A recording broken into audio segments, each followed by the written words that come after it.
welcome to PGTV News. Here are our top stories. Firefighters and cancer find out how the state legislature is fighting to help those who fight fires.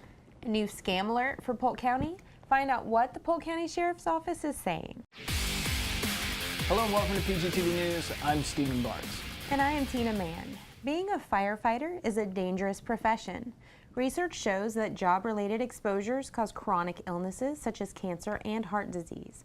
According to the International Association of Firefighters, cancer caused 61% of the career firefighter deaths between January 2002 and March 2017. Both the Florida State Senate and Florida State House introduced bills that would provide cancer coverage to protect firefighters and their families when they are diagnosed or pass away from cancer. Senate Bill 426 has passed unanimously in its first two subcommittees in the state Senate, but the identical House Bill 857 has yet to be assigned to the agenda to be heard or voted on in the House.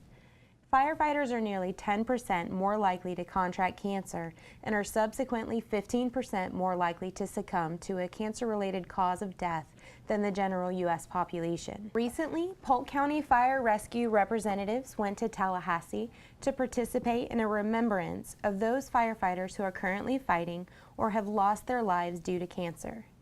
Polk County Fire Rescue remembers Lieutenant Floyd Geer, Lieutenant James J. Jablonski, Lieutenant Buddy Taylor, and Engineer Rick White. Certainly appreciate the sacrifice they made during their tenure as firefighters and remember their lives. And you know, this is a great thing that they're doing. I think. Right. They need the extra protection. I mean, they work every day to protect us and everyone around them, and they need that extra help. Yeah. So. I mean, our veterans get health services related to their service. I think firefighters and EMTs and all those who come in contact with things out of the ordinary to keep us safe should get the same kind of type of stuff. It's good. I agree. The Polk County Sheriff's Office is warning residents to be aware of scammers. There has been recent activity of scam artists threatening Polk County residents with arrest. One resident was scammed out of $2,000. He was instructed to buy 8 $250 money pack cards from a local discount store and mail them to an address in Winter Haven. Detectives would like Polk County residents to know that if you receive a call like that, it is a scam. Sheriff Grady Judd said the Polk County Sheriff's Office is not going to call you asking for money. Polk County Clerk of Courts, Stacy Butterfield, said that people are still being threatened with arrest unless they pay up for supposedly missing jury duty. Mrs. Butterfield said, "Please don't be intimidated and don't fall for these scams, as elaborate as they may be." There are so many of these out there, and the best thing to do is just be a cynic. And if somebody calls your phone, say, "I'll call you back," and you go to the direct line, you call them and you find out whether it's legitimate or not. Yep, and they'll always be posing as a legitimate company, and that's where they get you. You know? Hang up, call directly to the source. If it's the actual person, then they're not going to be upset that you did it. They're going to understand. Be smart, folks. Absolutely. According to Uniform Crime Data Reports, UCR, there were 550 fewer crimes reported in 2018 than 2017 in Lakeland. Police Chief Ruben Garcia said, "These results show what happens when a community and a police department work together. We can't do it alone. Our dedicated team works every day not only to bring justice for victims, but to implement proactive programs to prevent crimes." The Lakeland Police Department has implemented and expanded many of the agency's outreach and enforcement initiatives. Those efforts, along with traditional policing activities, continue to have a positive impact to neighborhoods. Yeah, absolutely. And you know, a lot of these programs started a long time ago, and they're seeing the dividends. I think of the PAL program that they have there in Lakeland. You know, it's a national organization, but they make relationships with kids early on through sports and athletics, and those relationships carry on through their adulthood, and you see that reflected in crime rates. It really makes a difference, and anything that improves those crime rates is definitely a benefit to us. Absolutely. Well, the city of Lakeland will be executing an aquatic plant harvesting project to include the removal of invasive water hyacinth and overgrown spatterdock in the southwest cove of Lake Parker. Water hyacinth is a floating invasive aquatic plant that grows very rapidly and can crowd out beneficial native plants if not managed. Polk County Natural Resources Department, under its contract with the Florida Fish and Wildlife Commission, recently applied herbicide to aquatic vegetation to be removed during this project. Removing the treated vegetation using an aquatic harvesting boat will prevent unmanageable floating tussocks that impede navigation and disrupt habitat. It will also prevent the decaying plants from sinking to the bottom of the lake, which results in excess nutrients and contributes to water quality issues. Harvesting activities will begin in late March and are expected to be completed by late May. A toll road connecting Polk County to Collier County is back on the drawing board. There is a bill being introduced at the state Senate that would set in motion plans to build the new road. If built, the Suncoast Parkway toll road will run from the Tampa Bay region to the Georgia border and extend the Florida Turnpike west from where it currently ends at Interstate 75 on Florida's east coast. The state believes the parkway will provide access to and from economically distressed or developing areas and provide better emergency evacuation and response. Senate President Bill Galvano, Republican from Bradenton, has resurrected the idea of the Hartland Parkway, making it and the other two highway projects one of his priorities for the current legislative session. The Senate Infrastructure and Security Committee unanimously supported the measure at a recent hearing. This will be interesting to find out what happens here. That's a huge project to run a road that far. That is a huge project. Yep. All the way to Georgia, that seems like a lot. Yeah, I mean, we haven't seen that kind of infrastructure build out since the interstate system, really. Right, I mean, which is in our lifetime. Yeah. So. Florida Polytechnic University has announced plans to build a research hub on campus. The 85,000 square foot Applied Research Center will house cutting-edge research and teaching laboratories, student design spaces, conference rooms, and faculty offices. The two-story building will be located on the northwest side of the campus, adjacent to the Innovation, Science, and Technology building, and will also be visible from I-4. Dr. Terry Parker, Provost and Executive Vice President of Florida Poly, said the ARC is a critical facility that will be essential to our ability to fulfill the university's mission to produce industry-ready students, perform applied research, and support economic development in Florida.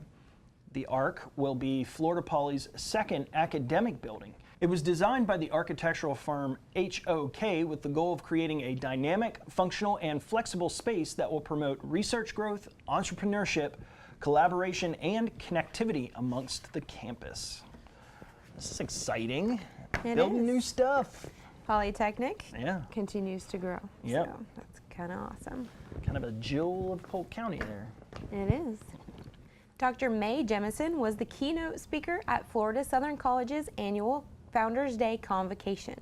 Dr. Jemison served 6 years as a NASA astronaut and was the first woman of color to go into space as part of a joint shuttle mission with the Japanese Space Agency.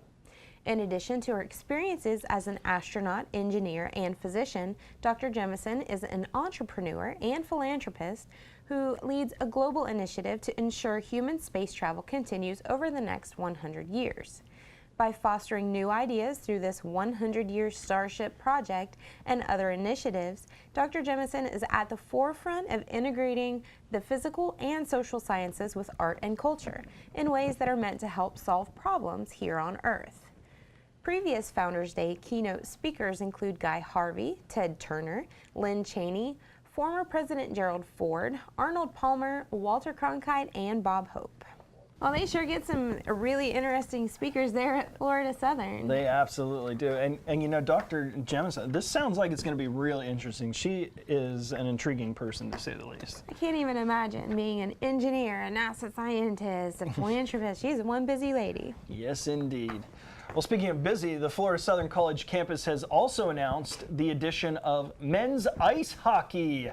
The team is tentatively set to begin play with the start of the 2019-20 academic year.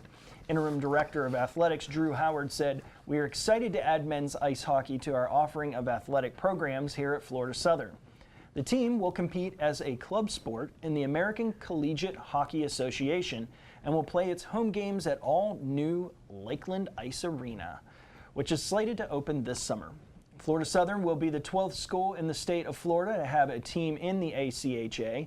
They will join Eastern Florida State College, Embry-Riddle, Florida Atlantic, FGCU, Florida State, Florida Tech, Lynn, Miami, Tampa, UCF, and USF at the D3 level. Oh, I cannot tell you how this warms my heart to have hockey in Lakeland. I know you're a huge ice hockey fan, and I know there's a lot of people who really support ice hockey in Polk County, so that's an exciting addition. It sure will be. We have to take a quick break, but when we return, we will have sports with Neil Duncan.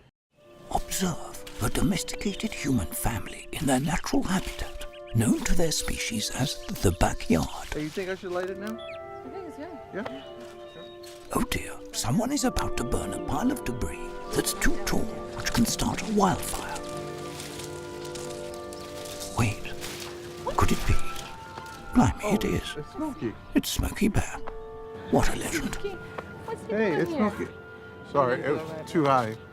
Right. Watch as he astutely ensures that there's no wind, and how he removes some of the debris to create a smaller, safer burning pile. No, you me to said, make it big. no, you said make it bigger, baby. The bigger, the better. Take note of our fearless furry friend here, humans. I appreciate it.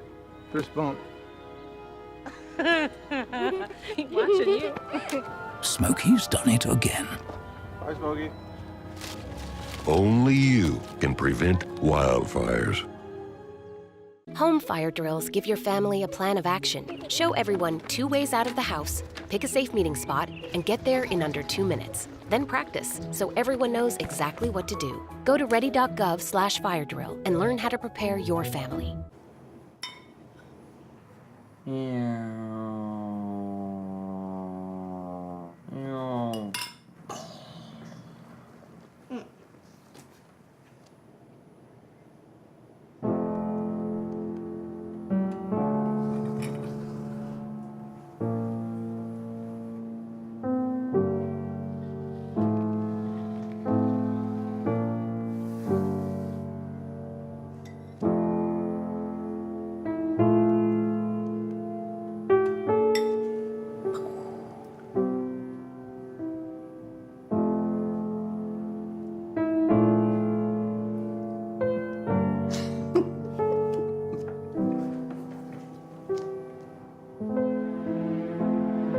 In your new role, we help you help. Visit aarp.org/caregiving for information on how to provide even better care for the person who once took care of you. Operation Wonder Park is a go! There's nothing more powerful than imagination. But don't just imagine. Use STEM to change the world. Who's with me? Oh, it's gonna hurt tomorrow. If she can STEM, so can you. Find out more at She Can STEM. Hamilton was adopted from a rescue in 2008. He knows he's a pretty big deal. How could you not love him? Well, welcome back to PGTV News, and it's now time for us to toss it on over to sports with Neil Duncan. Hey, thanks, guys. Well, everybody, don't forget the Detroit Tigers are back for their 84th spring training in Lakeland. Games have started, so get your tickets today and see the Tigers at Publix Field at Joker Marchand Stadium before spring training ends. The Russ Matt Central Florida Baseball Invitational is also back in Polk County. These college baseball games are played at the Lake Myrtle Sports Park in Auburndale and the Channel Lakes Complex in Winter Haven. Games will run through March 31st, and you can find a full event schedule at centralfloridasports.com. The Sun and Fun Fly-In, Florida's largest aviation event, takes to the skies in Lakeland April 2nd through April 7th. This great event would not be possible without the support of the Florida Restaurant and Lodging Association and Visit Florida. So make plans today to be part of the 2019 Sun and Fun Fly-In. For more information on other events going on in Polk County, go to visitcentralflorida.org. Back to you guys. Thank you for the sports report, Neil, and thank you, ladies and gentlemen, for tuning in. Remember to tune in again next week for another installment of PGTV News. We'll see you next time.